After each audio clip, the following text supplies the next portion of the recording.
Scooby.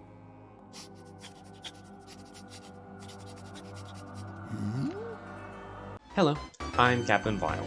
Welcome to How Riddler is Riddler. Since comic book characters can be written by many different people and appear in many different pieces of media, there isn't a definitive version of a character. Just an unwritten list of rules for how they should look, act, and be written. Except, I wrote that unwritten list, and I'm now reviewing different Riddlers to see how Riddler they are. Here's a list of rules. I don't have time to go through all of them with you, so you're going to pause yourself to read them.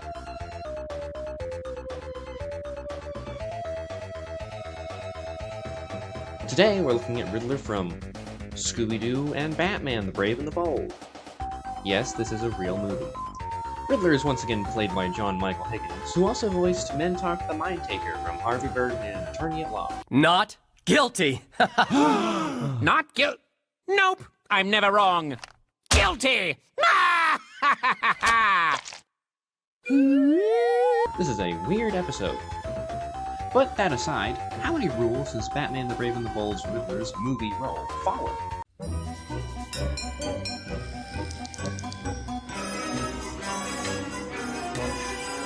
While we see him in the suit look longer than the show, he's basically got the same design.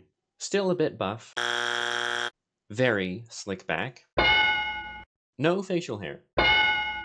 Even in Arkham. He wears the bowler hat for longer than he did in the show, but it's still not longer than when he isn't wearing it. Both, but he's mainly seen in the spandex. Plenty on both. He's got the same cane. His cell and the mausoleum. Mask, gloves, and belt.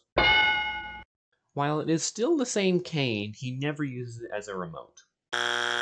Still purple, and still not one with question marks.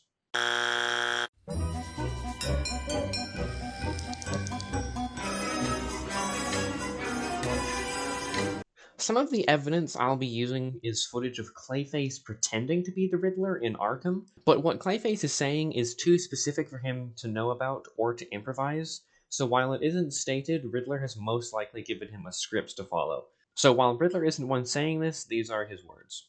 He's very confident. End of the line, you warped wordsmith. You and your goons are outnumbered. This game has just begun. Batman didn't even say game's over. Riddler's the one who brought games into it. This isn't brought up. I'm not the one who failed to save poor Leo Scarlet. Thank you for saving me, by the way. Batman! He's taunting Batman, the guy who saved his life over failing to save someone else. True, you've beaten me one-on-one, Batman. But riddle me this. When is a villain like a mathematician? Answer, when it multiplies. When is a dog not a dog? When it's pure bread. So I leave you with a final riddle. What's black, white, and red all over? Everyone knows that. A newspaper. Wrong! The answer, dear Batman, is the last thing you will ever see. The black of his shadow, his white-hot fury, and a descending red shroud of your doom! I did get away with it. What are you talking about? One last riddle. How is this moment like the end of a boxing match? Because the gloves are off!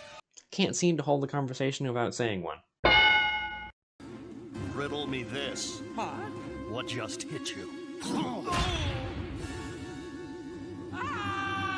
Answer the question. He's not unconscious and doesn't get to say they cheated. Crimson Cloak.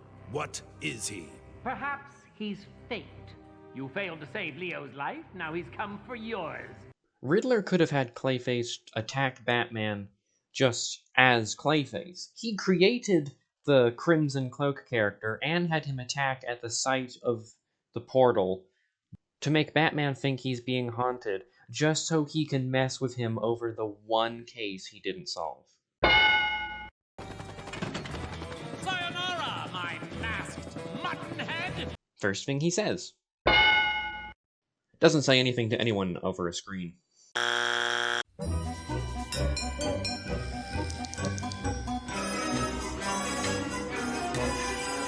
His motivation is to vaporize Gotham, and it's never explained why. Hard to miss him up there.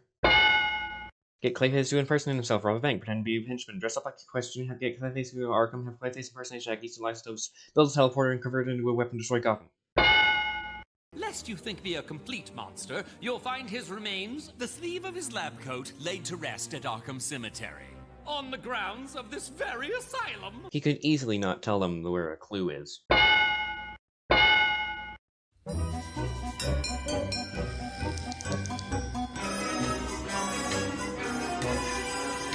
We never hear of them. Never says henching was too easy, just that he was too young to figure out supervillainy. We don't hear about his childhood. Worked as a henchman for an evil scientist. If it was a normal experiment gone wrong, then yes, but this is committing a crime, so no. We don't see when Riddler first went out.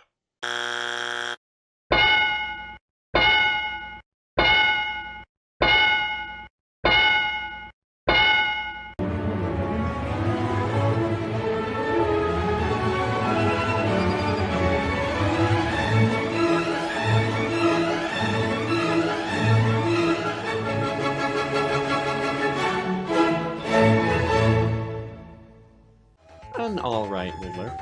Similar problems to the show in the way he pulls his plans are fine, but the motivation could be any other villain.